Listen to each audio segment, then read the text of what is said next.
Ang tunay na kaibigan ay hindi ka sisiraan. Kapag nag-away kayo, hindi niya ikakalat yung mga sikreto nyo kahit hindi na kayo okay. Kaya nga kayo tinawag na kaibigan para magdadamayan, hindi para magpaplastikan. Palagi niyong tandaan yan.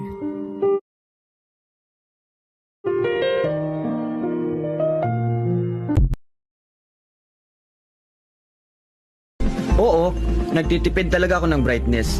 Masakit kasi sa mata yung makita mong online siya.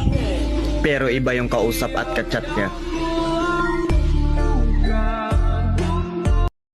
Oh,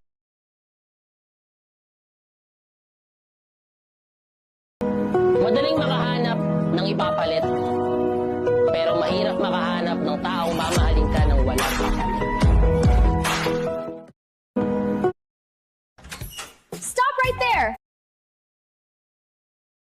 Ipaglalaban pa sana kita. Kaso may iba ka ng pinaglalaban.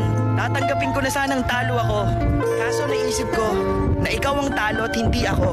Kasi hinayaan mong mawala ang isang taong kagaya ko na walang ginawa kundi ang mahalin ka at ipaglaban ka.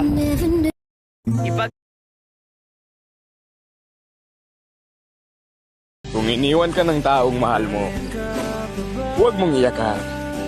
Dapat pa nga magpasalamat ka. Dahil iniwan ka na ng taong hindi ka naman binigyan ng halaga.